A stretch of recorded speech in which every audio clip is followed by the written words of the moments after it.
Fresh off the stage at Osheaga 2023, it's Angus from Dope Lemon. How are you, buddy? G'day, man. How are you? Yeah, good. How was that? It was really beautiful. The crowds here are always beautiful in Montreal, and Osheaga, of course, it's world renowned. So we feel very lucky to be here. Yeah, and fresh off the stage from Lollapalooza as well, because you were just there last night, right?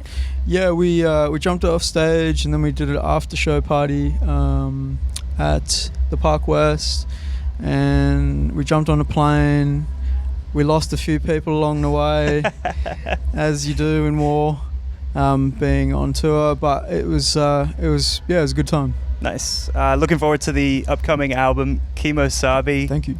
2 tracks off it right now. Obviously, the title track, Kimosabé. Prestige worldwide. Why? How on earth have you managed to sample one of my all-time favorite movies, Step Brothers, and actually get Will Ferrell as a credited co-writer on the song? Yeah, that was cool. It came about.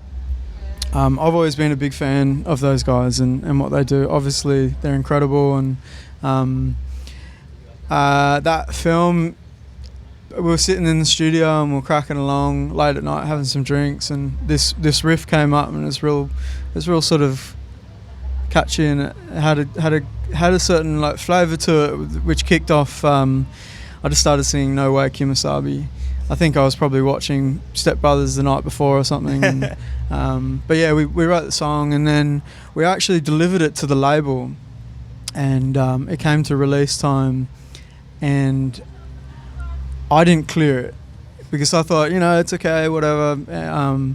But they said, we've got to clear this, so we've got to run it through the pipeline, and they did, and they ran it through. So Will Ferrell listened to it, and the partners that wrote that movie, and they liked it, and they said we'd like to be part of the collaboration, and wow. We punched them in, and yeah. That's awesome. Judd Apatow, again, is he also credited on there as well? Yep. Wow, that's amazing. Would Dope Lemon ever play at the Catalina Wine Mixer? Well, we want to do like a Saturday Night Live thing. Yeah? Some funny where we play one of those late night telly shows and get the crew up with us to do something hilarious. That would be the dream. So if all goes well, and in the future you watch this and it comes true, manifest. That's where it is. What about the music video? That's an amazing music video. Yep. Where did you film that? That's in my hometown where we grew up. We grew up on a peninsula, so the land finishes on a small little island, and you've got the ocean and the river mouth open up, and then a big bay where you can sail. We grew up in a sailing family. Our family motto was a family that sails together stays together. Nice. That didn't work out.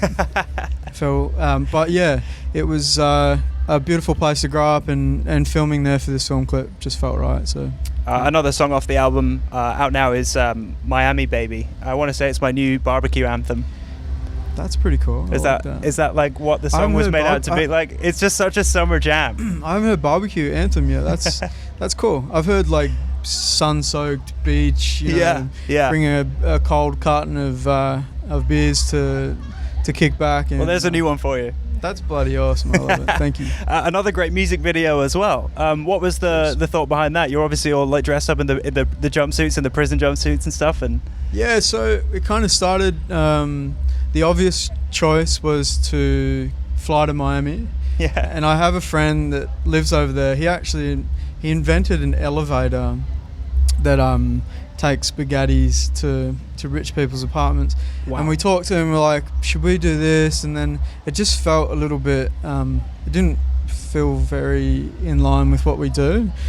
We were going too far with it. So I came up with the idea to strip it back, to be restricted in a way, and dreaming of something, and of a place, of an island, and being cooped up, being in jail, and dreaming of being in Miami. And it starts like that, and we bribe the guards in the prison with moonshine, and then for him to turn the electric fence off, we climb the fence. He gets found out. Turn it back on again. The warden turns it back on. We die. We go through the portal, and we end up at this place, which is Nirvana. Yeah. Amazing. Yeah, you guys aren't going to Miami on the tour. That would have been a given for me. Surely. This is good, man. Well, again, if anyone in Miami wants us to come play, please invite us, because I feel like it's this sort of unknown mystique of a place, right? Miami, baby. Yeah. Miami, baby. Yeah, Miami, baby. Earlier this year, Angus, you performed on stage with Post Malone. Yep. How did that friendship come to be? I mean, he just seems like the nicest guy in music. Is he?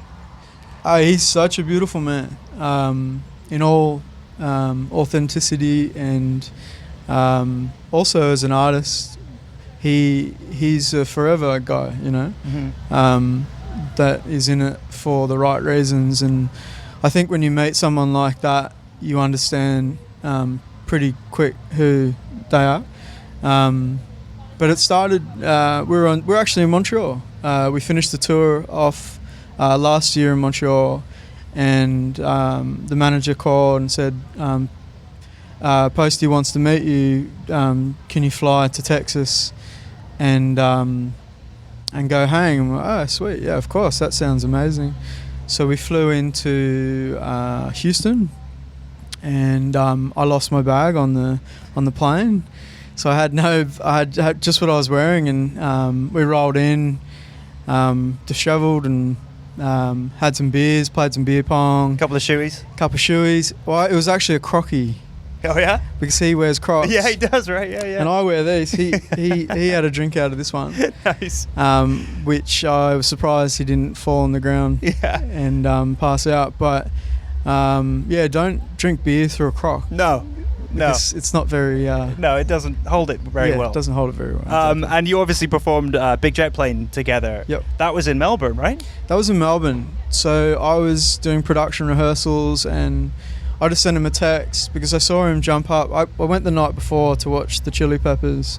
He was supporting them, and I saw he does this really cool thing in the set where he brings up a young kid that obviously is a huge fan and knows how to play his song, and they put him on the acoustic and he starts playing it. And I was standing there, I was like, I should learn that song tonight. And then sent him a text, and you were like, can I be that young kid? Can I be that little grommy that jumps up? And I sent him a text, and he wrote back, let's do it. We jumped up. Oh no, I arrived there, and I got there, and he was like, let's do one of your songs. Oh, nice. And it was a trip, man. Like, I was like, this is your show. Like, that's 2 songs out of your set. I'm jumping up, and he's like, no, let's do it. What did your sister Julia say? Julia she was out of town. I think she was in LA touring. Yeah. She obviously saw it though, right? Yeah, she was loving it. Julia's always there, and she's a good human. Yeah. Yeah. Awesome. Well, best of luck with the upcoming US and Canada tour. You're coming back for 6 shows this October and November, and one of them's going to be right here in Montreal. Absolutely. Yeah. And yeah, if you want to come say hey and have a good night, please come along.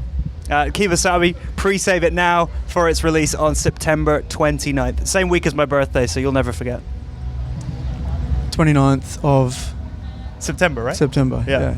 That's right. I didn't forget. I'm reminding him. See you guys. Peace out.